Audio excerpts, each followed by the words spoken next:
I never thought I'd be the guy to write one of these posts. You know, the ones where someone says a person in their life just vanished. Like poof, gone.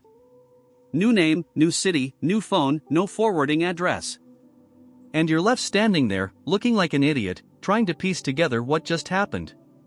It started small. Always does, right? My wife, Erin, had been acting off for about 2 months before she disappeared. At first, I thought she was just tired. She worked in healthcare, long shifts, lots of emotional labor. I never questioned the late-night calls, or the days she said she needed space. Hell, I encouraged it. I thought I was being a supportive husband. We had a quiet life in Minnesota. House, dog, no kids yet. We were planning for them. Or so I thought. The first red flag was her sudden interest in privacy. She changed her phone's lock code and started taking calls in the garage. She said it was work stuff, confidential patient information. I wanted to believe her. I did believe her. For a while. Then came the second red flag. She started selling things. At first, it was small clothes, books, random kitchen gadgets. She said she was decluttering. But then she sold her Peloton. Her MacBook. A diamond bracelet her mom gave her. I asked why, and she told me we needed to lighten the load. I didn't get it at the time. It wasn't until I came home one night and found half her clothes missing, not thrown around, not stolen, just neatly gone, that I realized something was really wrong. I called her phone. Straight to voicemail. I waited. I called again. Nothing. The note came 2 days later. Not a letter. A single sticky note. On the fridge. It said, "Please don't try to find me. It's better this way." And that was it. I read that sticky note at least 50 times. I kept thinking, there has to be more. Like maybe she wrote a second page and it fell behind the fridge. I actually pulled the damn fridge out from the wall and checked. Nothing. I didn't sleep that night. Just sat in the kitchen, staring at the spot where her coat used to hang, trying to make sense of it. I wanted to believe she was in danger. That she'd been taken, or brainwashed, or forced to leave. But the more I looked around, the more I realized how carefully she planned it. She took her passport, her cash savings, even her old journals. Erin didn't just leave on a whim, she vanished on purpose. I went to the police the next morning. They asked me all the expected questions. Was she depressed? Did we have a fight? Had she said anything unusual? I told them about the note. They shrugged and said, "Sounds like a voluntary disappearance." Apparently, adults are allowed to ghost their entire lives if they want to. I asked if they could at least trace her phone. The officer said, "We can't do that unless there's evidence of a crime." So that was it. Married 5 years, together 8, and all I had was a post-it note. Friends asked if she left for another man. I told them no. I believed, maybe stupidly, that she wasn't like that. I thought maybe she'd had a breakdown. PTSD from work. I made excuses for her. 4 weeks. But then I opened the laptop she didn't touch. I didn't touch her laptop for a while. It felt like her ghost was still on it, all her browser tabs, the half-written emails, the sticky notes she kept on her desktop. But one night, I just couldn't take the silence anymore. I needed something. A sign. A clue. Anything. I opened it up and expected it to be password protected. It wasn't. She'd deleted most of her files. But not all of them. I found a folder on the desktop named taxes_2021, totally innocent. Inside, there were PDFs, spreadsheets, and a password-protected zip file. That stood out. I couldn't guess the password, but I didn't need to. What got me wasn't the zip file. It was a Word doc buried in the folder called final_list.docs. When I opened it, my heart dropped. It was a bulleted list. Clean, organized, methodical. Here's a piece of it, I copied it exactly. Cancel health insurance, done. Sell ring, done. Transfer savings to new account, done. Reroute mail to P.O. Box, done. Close storage unit by September 2nd. Flight to Ontario September 4th, don't forget fake ID. There it was. Plain as day. Not only had she planned to disappear, she had done it months in advance. The sticky note was just the punctuation mark at the end of a sentence I never knew was being written. And the worst part? I still had no idea why. There was no "I'm sorry." No, "I still love you." No explanation. Just a list. A list that felt like it had been written by a stranger. After finding that list, I went into detective mode. Not because I thought I could bring her back at that point, I knew she didn't want to be found, but because I needed answers. I needed to know if our entire life had been a lie. So I retraced everything. Receipts. Emails. Bank statements. I dug through our shared Dropbox, old text backups, even her fitness app. That's how I found out about the second phone. She had an iPhone for work, supposedly, but I'd seen her texting late at night on something else. She said it was just a backup because her screen was cracked. That was a lie. Buried in the trash folder of her email was a receipt for a burner phone, paid in cash, bought 4 months before she left. That phone never connected to our Wi-Fi. Never appeared on any shared bills. It existed entirely in the shadows. There were emails to a fake name, someone called Diane K., that she'd used to create new accounts. Bank logins. Travel alerts. Even a new health insurance plan with her birth year changed. I didn't know whether to be heartbroken or impressed. How do you sleep next to someone every night while quietly plotting to erase yourself? I started to question everything. The weekend trip she said was a girls' retreat. The therapy sessions she swore were weekly. The 3-hour gym visits when she came back dry and not even tired. I realized I hadn't been married. I'd been managed. And I'd never even noticed. So now I knew she didn't just run, she orchestrated the whole thing like a damn movie script. And that begged a new question: did anyone help her? I started thinking about her friends. Most of them had been mine too, at least by association. But over the last year, she'd pulled away from our mutual circle. Started spending time with new coworkers I'd never met. She stopped bringing anyone over. At the time, I chalked it up to burnout or introversion. Turns out, it was insulation. I called one of her old friends, Sarah, someone who used to be like a sister to her. We hadn't spoken in a while, but I figured she might know something. The call lasted 2 minutes. When I said, "Aaron's gone," Sarah paused and said flatly, "Yeah." I figured it'd happen eventually. Wait, what? I asked what she meant, and she got quiet. Then she said something that stuck with me. She told me last year that she felt like she was suffocating. That she was living someone else's idea of a life. That someone else? That was me. Sarah claimed she hadn't heard from her in months, but something in her voice made me wonder. I think Aaron had cut most of them off too, but not before laying the groundwork. She wanted them to think this was about freedom, not betrayal. About escaping an identity that didn't fit. But it wasn't just friends. I found out later she'd used a Travel Mentor, some forum she'd posted on under an alias, to get tips on changing her name, switching IDs, opening accounts without triggering fraud alerts. Like I said, it was all movie-level stuff. She didn't just disappear. She had help. The worst part wasn't the lying. It was realizing she'd been smiling through it. Holding my hand, laughing at my jokes, saying "I love you" while a whole other life was unfolding behind the curtain. There's this moment I keep replaying. 2 weeks before she left, we were sitting on the couch watching some dumb true crime documentary. The episode was about a woman who faked her own death and started over in Canada. Aaron made this little comment, casual, like she was joking. People always think disappearing is hard. But it's not. It's just planning and patience. I remember laughing. Saying, "Okay, but you'd never do that to me, right?" She looked at me for a second too long, then said, "Of course not. That memory haunts me now. Because she did do it. And she knew she would when she said it.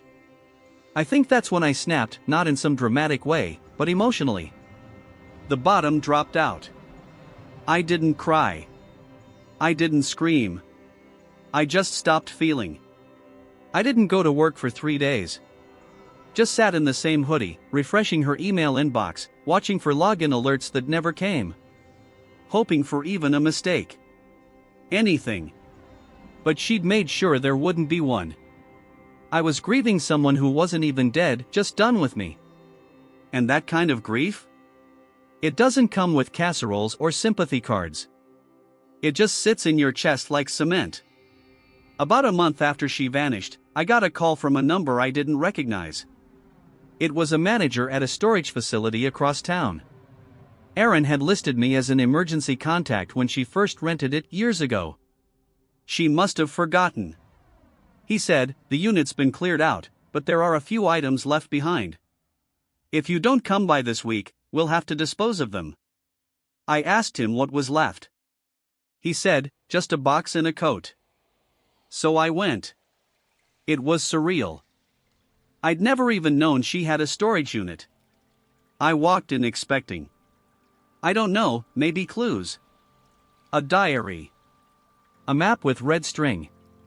Something to help make sense of all this. Instead, I found a single cardboard box in her old winter coat, the green one I loved, the one she stopped wearing a year ago. The box had my name on it. Inside were the weirdest collection of things.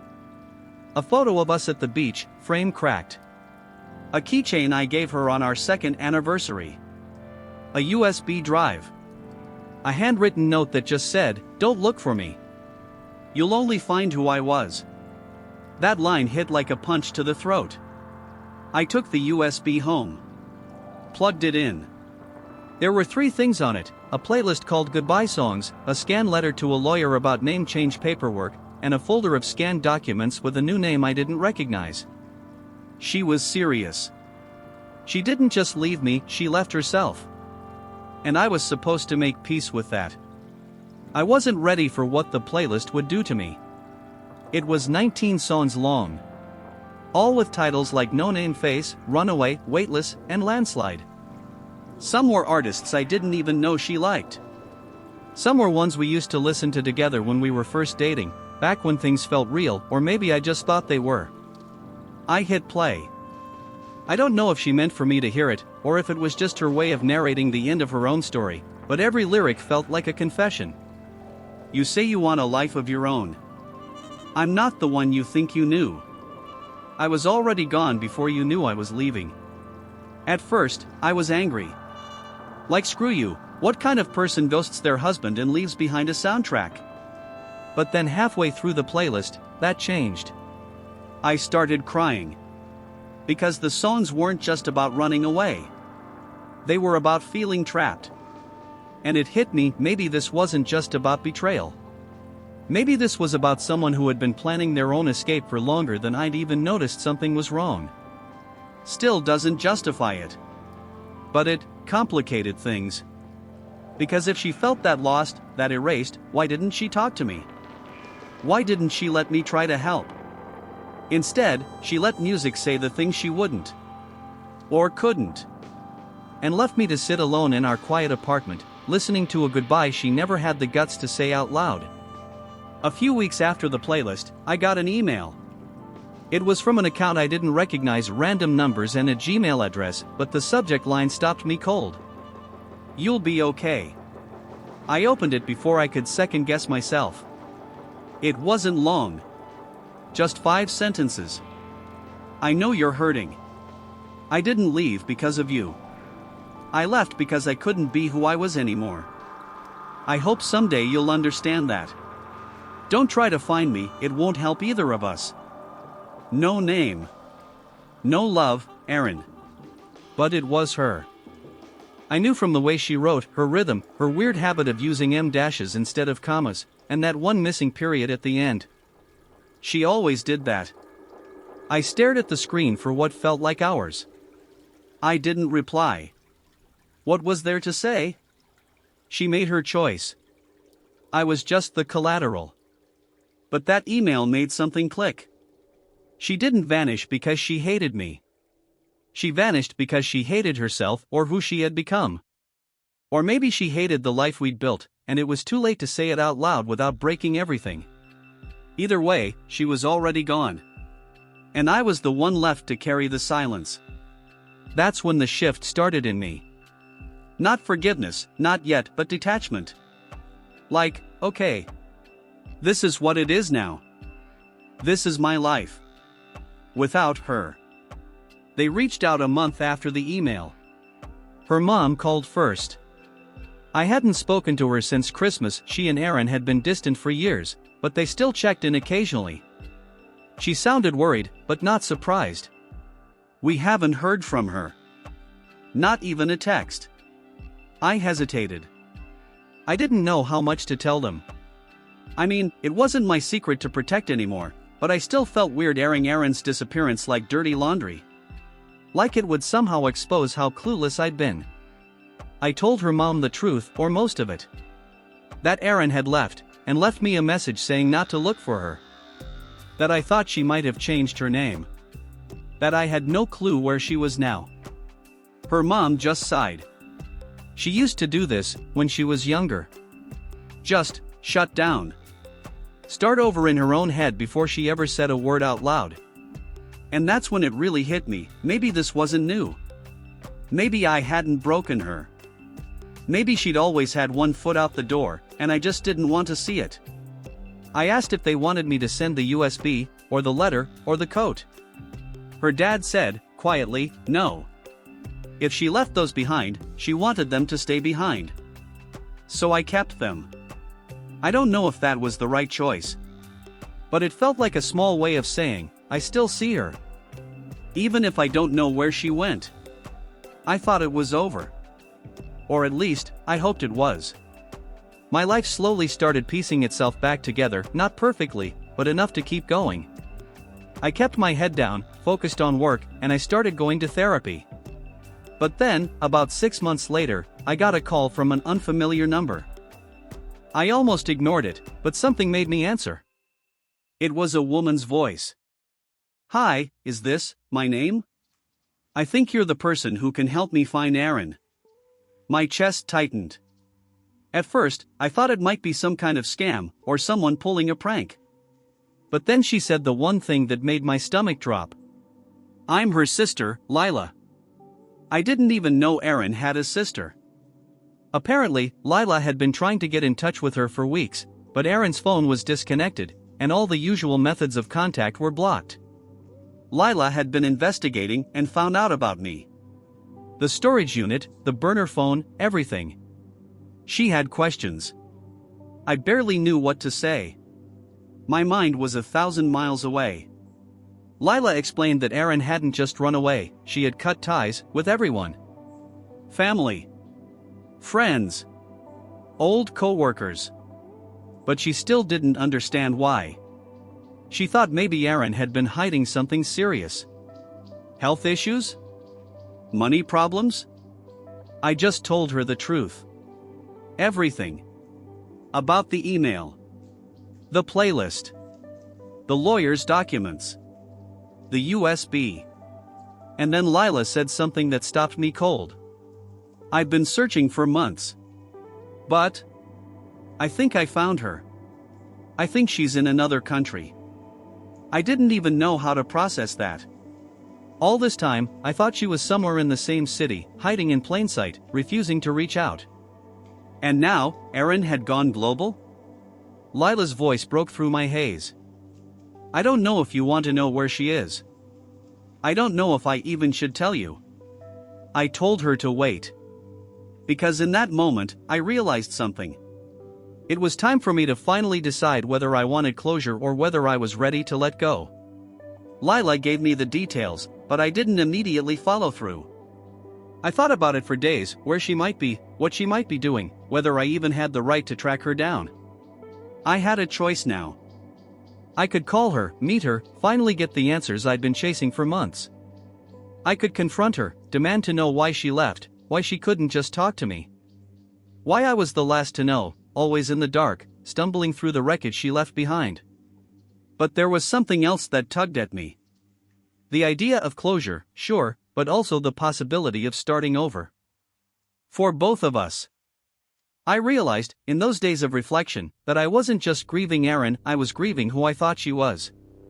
The woman I'd married, the one who could stand by me no matter what. The one who was supposed to be my partner. But now, she was gone. That version of her, the life we had, all of it, it was finished. And I had to stop holding on to it, stop chasing her shadow. I asked myself, what would I gain from seeing her again? The anger I'd felt at the beginning had faded. The sadness lingered, but it wasn't the sharp, raw pain it once was. It had settled into something quieter, more manageable. I knew I wouldn't get the closure I wanted. Not from Erin. Not from any of this. And maybe that was okay. So, I told Lila I didn't want to know. Not where Erin was. Not how she was doing. I didn't need that information to move forward. She didn't understand at first, but I told her, gently, that I needed to let go. I couldn't keep trying to track someone down who didn't want to be found. I wasn't ready to forgive Erin. But I was ready to stop looking for her. The days after I made the decision were strange. I still thought about Erin, of course, I did. But there was a sense of relief that came with letting go. It wasn't like flipping a switch, but more like finally breathing after holding my breath for months. I started rebuilding. Not just my life, but myself. I threw myself into work, rediscovered hobbies I'd abandoned, and tried to surround myself with people who weren't reminders of a time when I was so much more lost. The nights were the hardest. The silence in the apartment, her absence still lingering in the corners of my mind, was a ghost I couldn't shake. Sometimes I'd look at the empty chair at the dinner table, the one I used to leave for her, and remember how we'd laugh about stupid things over takeout. But slowly, the emptiness started to fade.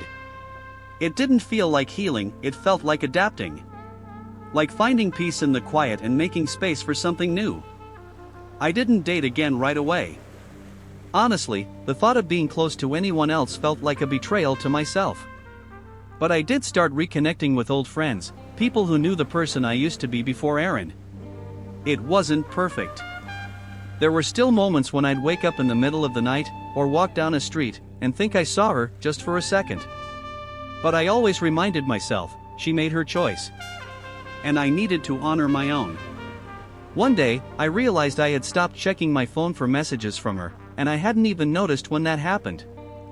I hadn't thought about the past with a lump in my throat for days. That was progress, right? I wasn't the man I used to be, the one who was obsessed with figuring out what happened. And maybe that was the best part of it all. I met someone a few months later. Her name was Sophie. I wasn't looking for anyone, but we connected instantly. It wasn't the same as with Erin, it wasn't that kind of intense, all-consuming chemistry that makes you feel like you're drowning in another person. But it was real. And steady. And comforting.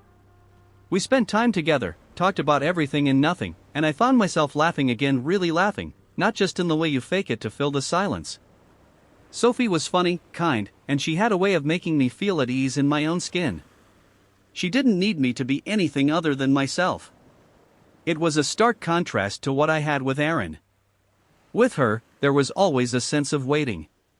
A sense of something, like we were both looking for something in each other that neither of us could find. But with Sophie, there was no pressure. Just two people enjoying each other's company. I still thought about Erin sometimes. I think I always will. But it didn't feel like a weight anymore. More like an old book, gathering dust on a shelf I no longer reached for. I wasn't afraid to look back, but I wasn't living in the past anymore either. I learned that it wasn't about forgetting Erin, it was about creating space for something new to grow, even if it took time. I didn't have all the answers. I didn't even know if Sophie was the one. But I knew that I was ready to find out. I was ready to open myself up again, in my own time, without the burden of my past holding me hostage. As I look back now, I realize that letting go of Erin wasn't just about walking away from her, it was about walking away from the version of myself I thought I had to be. The version who was obsessed with fixing things, with chasing after answers that would never come. It was about learning to forgive myself for not being perfect, for not having all the answers. And it's not easy. It wasn't some overnight transformation. There were days when I still wondered why things happened the way they did, why Erin chose to disappear without any warning. But over time, I came to accept that some things aren't meant to be understood, some things just happen. For anyone reading this who's dealing with something similar, my advice is this: stop chasing after people who don't want to be found. Stop looking for closure from someone who can't give it to you. The answers you need are already within you. Healing doesn't come from what others do, it comes from what you do. Let go. It's okay to let go. Let go of the anger, the hurt, the questions. It might feel impossible at first, but you'll find peace in unexpected ways. You don't have to have all the answers to move forward. You just have to keep moving. One step at a time.